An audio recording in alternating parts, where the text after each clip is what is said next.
Baik, salam saudara yang dikasih Tuhan dimanapun saudara berada. Kembali lagi kita ada dalam acara kesaksian anak-anak Tuhan di dalam lapas. Hari ini kita bersama seorang anak Tuhan. Siapa namanya, Bang? Trisman Boys Daily. Ya, Abang Trisman. Ya. Hari ini kita akan ngajak Abang ini ngobrol seputar pengalaman hidupnya.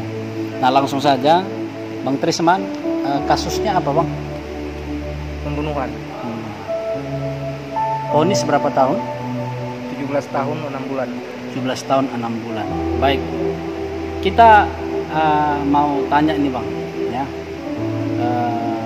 Korban yang dibunuh ini siapa? Korban yang saya bunuh itu seorang dukun. Dukun? Ya. Oke, ini menarik karena saya sudah ngobrol sebenarnya dengan abang ini tentang bagaimana dia bisa sampai membunuh. Nah, untuk itu kita akan dengar sekali lagi bagaimana, kenapa bisa sampai abang membunuh dan apa penyebabnya. Langsung saja, Bang. Oke, jadi saya sudah berkeluarga dan saya punya 2 orang anak kemarin ya. Jadi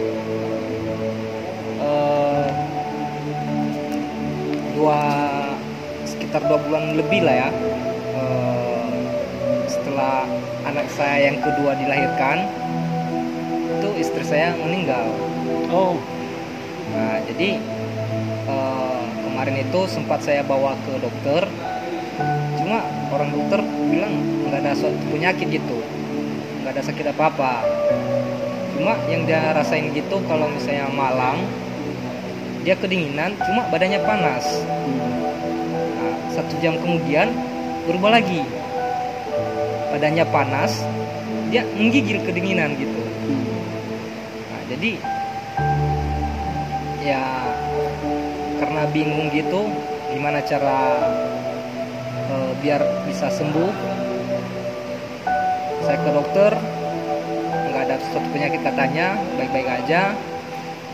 Terus saya cari obat tradisional, nggak bisa juga. Nah, jadi ada orang yang bilang itu istri kamu diguna-gunain gitu, santet. Jadi nggak lama setelah dia sakit itu, selang 30 hari lah, 1 bulan lah ya. Jadi istri saya meninggal. Nah, setelah istri saya meninggal, saya punya 2 orang anak gitu ya. Yang pertama umurnya 2 tahun, masih kemarin itu. Yang satu baru 3 bulan 4 bulan lah gitu. Jadi saya seorang diri gitu ngurusin 2 orang anak, nggak sanggup gitu. Jadi dengar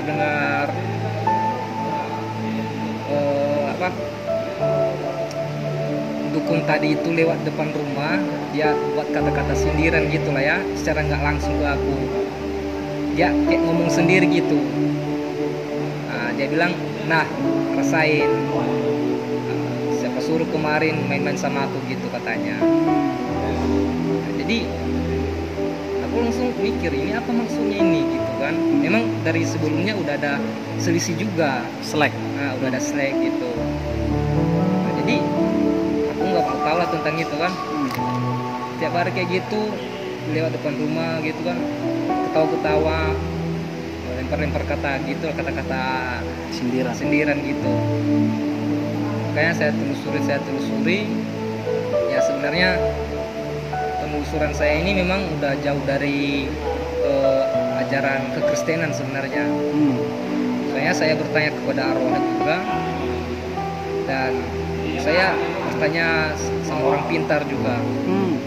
Bahkan sampai di Medan juga saya cari dukun-dukun yang hebat gitu, siapa pelakunya gitu. Nah, itu mereka kasih tahu bahwa ini yang melakukannya, yang sering buat kata-kata sindiran gitu. Jadi itu memang saya nggak langsung mengambil sikap untuk membalas gitu. Iya. Saya coba tenangkan diri saya sendiri. Saya tenangkan gitu. Nah, jadi kemarin itu pas hari Valentine ya, 14 Februari 2019. Di situ saya merasa sedih, kecewa, bahkan saya mikir-mikir kenapa ya gitu ya kami bisa dipertemukan gitu, bahkan sampai aku menyesali diriku sendiri kenapa aku bisa lahir gitu. Jadi aku lihat di Facebook kami gitu kan, tuh lihat kenangan Anda sebelumnya gitu kan. Jadi adalah nampak gitu kenangan-kenangan gitu kan. Nah, situ makin sedih gitu, makin stres lah. Nah, jadi di momen Valentine itu kangen lah gitu. Iya gitu. Jadi pas sorenya itu sekitar siang sekitar jam 2 itu si dukun tadi lewat juga gitu kan depan rumah. Nah, ketawa-ketawa dia buat kayak gitu. Jadi karena memang dari hasil yang saya tanya gitu ke orang pintar bahwa dia pelakunya, makin keluarlah rasa emosinya kan. Seperti dia gitu ya. Dia lewat udah sampai jam 7 malam ya. Aku langsung ke rumah dia. Oh, jadi abang datangi Ya, dukun ini. aku datangi. Aku bawa itu parang.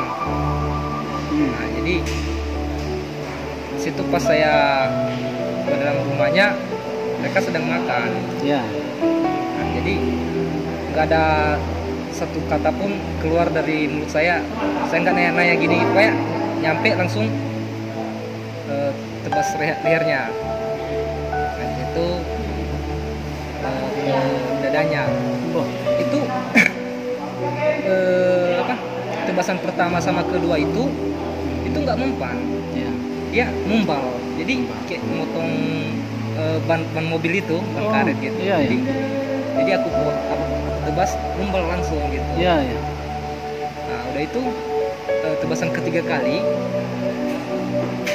aku buat gitu lagi di tangkisnya. Oh. Jadi pas tangkisnya dia keluar halaman gitu. Nah situ ada anaknya. Anaknya lukai lah di sini. Jadi aku keluar, aku tebas lagi, makanya bisa ilmunya itu hilang karena udah kena darah anaknya gitu. Oh, dia kena darah anaknya. Dipegangnya darah anaknya. Di parang itu kan ada darah anaknya. Jadi bekas darah anak itu kamu tebas lagi. Akhirnya ini pertama di belakang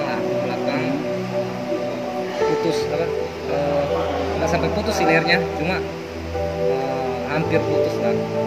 tadinya membal, sekarang kena. Gitu. Nah, jadi setelah dia lemas, ya namanya udah gelap gitu, ya saya buat sepuasnya lah gitu. Kamu habisi lah.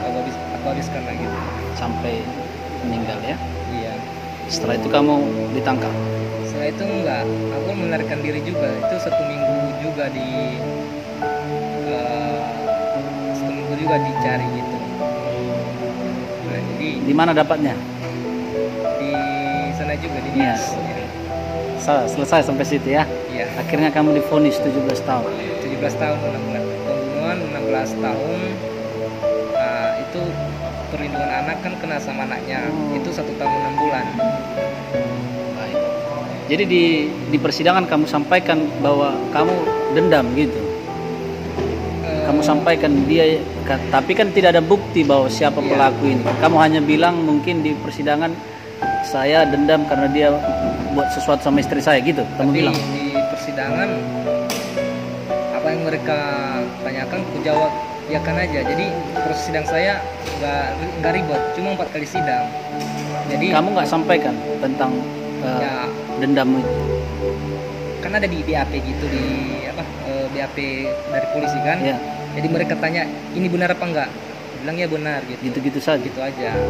Jadi kamu kena 16 tahun Pembunuhan. 6 bulan. yang 1 Setahun. tahun 6 bulan. Jadi 17 tahun 6 Nah, bulan. 17 tahun 6 bulan. Baik, Trisman. Inilah kehidupannya. Sebelumnya kamu ini orangnya gimana sih? Karena dari kasus ini saya lihat ya kalian ini ada satu keluarga yang baik-baik, dikaruniakan 2 orang anak, putra putri, putra dua-duanya. Cuma tinggal satu lagi Yang satu udah meninggal juga. kenapa? Waktu aku masih di RTP nggak ada yang ngurusin gitu. RTP apa? Rumah taman tulis. Oh ya. Jadi meninggal di rumah Iya, sama orang tua, ya sama mertua. mertua. Sakit katanya. Nggak tahu belum tanya, belum jenguk juga. Trisman, ini saya menarik sekali karena gini, kamu ini sebenarnya ya menelusuri agar adanya kejanggalan gitu ya dari kematian istri kan gitu. Ada sakit yang unik gitu ya. Dokter pun bilang tidak ada Iya, terdeteksi penyakit yang khusus gitu ya. Akhirnya kamu mencari tahu dan ada juga petunjuk dari si pelaku ini yang kamu curigai, iya, di mana dia tiap hari lewat-lewat dan kamu telusuri melewat ilmu gelap ya kan. iya. Kamu akhirnya menemukan juga dia gitu ya. Akhirnya kamu semakin dibangun emosional di momen Valentine, itulah kamu lakukan Iya. pembunuhan. Trisman, Ya. dulu orangnya gimana? Kamu berkeluarga itu bagaimana di dalam berumah tangga? Bersama hubungannya dengan Tuhan bagaimana? Kalau saya pribadi ya cukup dekat lah dengan Tuhan gitu ya.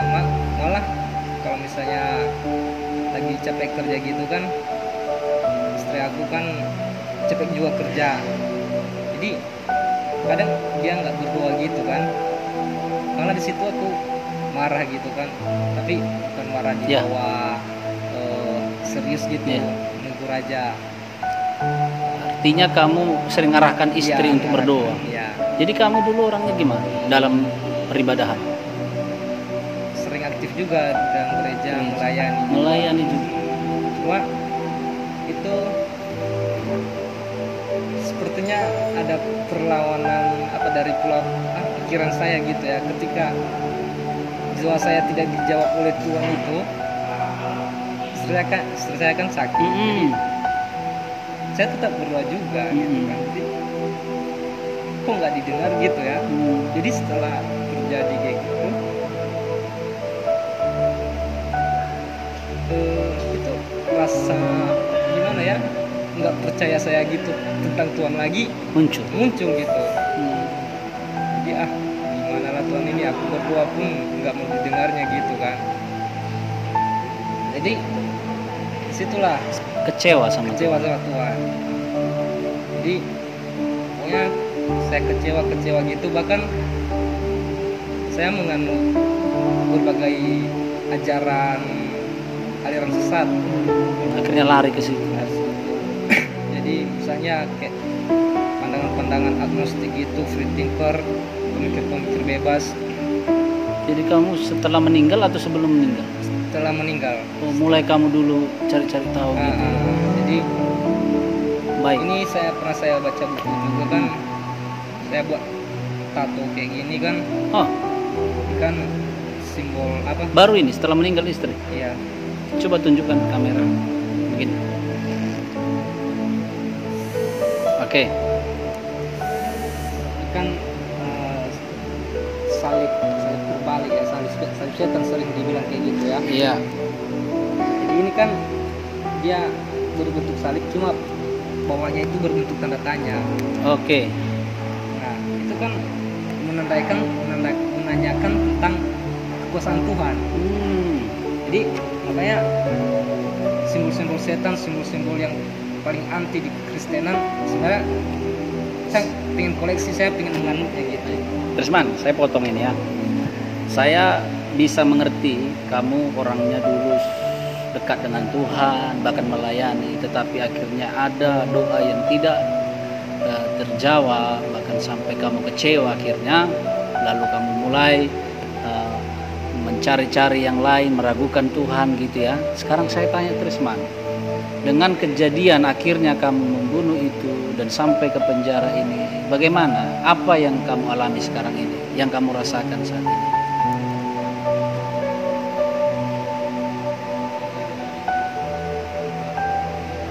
Sebenarnya yang saya alami sekarang ini masih seperti yang dulu sebenarnya. Pandangan-pandangan tentang keagamaan kekristenan masih tetap pada pikiran saya sendiri gitu. Nah, Apakah kamu masih ragu juga dengan Tuhan? sebenarnya itu 50-50 kalau sekarang. Dan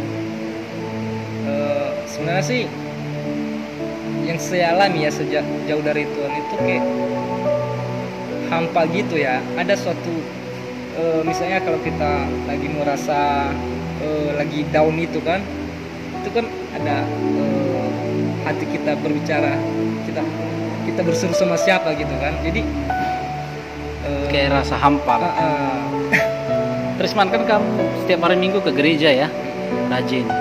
Jadi apakah dengan kamu rajin ke gereja berarti kamu sudah tidak meragukan Tuhan lagi atau bagaimana sekarang ini?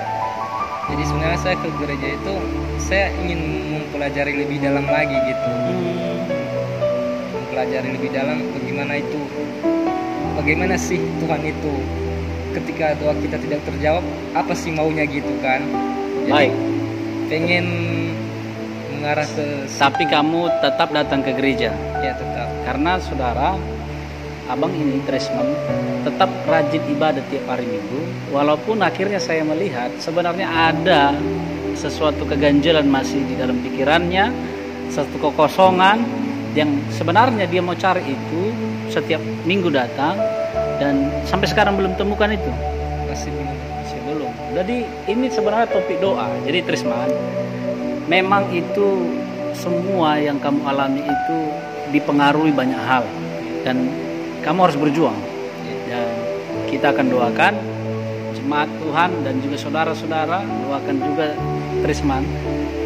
Mungkin mulai hari ini saya akan konseling dia, akan menuntun dia, karena saya juga baru mendengar ini ada keraguan-raguan, dan karena memang pengalaman hidupnya begitu luar biasa ya dialaminya, akhir kehilangan seorang yang dicintai dan banyak hal, bahkan anaknya satu juga harus meninggal tanpa dia lihat ya. Nah, banyak kesedihan yang, tapi menarik ini satu pertanyaan ini, kamu saya lihat sering tersenyum gitu sambil ngomong, tersenyum. Apa itu gayamu atau bagaimana? udah memang kayak gitu biasanya Pak. Oh, dari dulu kayak gitu. Dari dulu Asal kayak gitu. ngomong senyum gitu. Iya. Oke. Padahal belum tentu senyum itu menggambarkan kegembiraan. Iya, padahal Betul. baik kali di dalamnya. Padahal pahit sekali di dalam. Orangnya Iya. ini senang bahagia Senang. gitu. Kamu dari tadi ngomong ini semua senyum, menceritakan emosi pun senyum, ya. Tapi Trisman, kita akan doakan ya. Semua perlu proses. Yang kamu alami ini saya sudah pahami. Semua perlu proses, ya. Mulai dari kamu mulai terjun dalam okultisme itu namanya ya. Mulai kamu cari tahu tentang hal-hal kegelapan, ya. Di situ sudah mulai setan untuk memerintah kehidupanmu. Dan juga kamu sudah mulai kecewa, ditambah klimaksnya kecewa dengan Tuhan, ya, doa tidak dijawab. Nah, kamu memang perlu bimbingan, karena segala sesuatu yang terjadi dalam kehidupan kita bukan berarti Tuhan itu tidak sayang sama kita, tetapi ya itu sudah jadi bagian kita, ya, dan kita harus siap melewatinya, ya. Bagian kita tetap taat dan setia kepada Tuhan. Kamu sudah memulai yang baik bersama keluarga dulu, jangan sia-siakan itu, ya. Segala hal yang kamu rasakan sekarang serahkan ke dalam tangan Tuhan, ya. Kita doakan Trisman dan semua jemaat nanti akan doakan, ya. Oke, Tuhan berkati ya. Ya, Pak. Sampai di sini dulu kesaksian bersama anak Tuhan ini. Dia masih perlu proses terus untuk berjalan bersama Tuhan. Mari dukung dalam doa dan terus dimanapun saudara berada mendoakan anak Tuhan ini, Trisman Boys Daily. Boys Daily. daily. Ya daily. Terima kasih, shalom, Tuhan Yesus memberkati.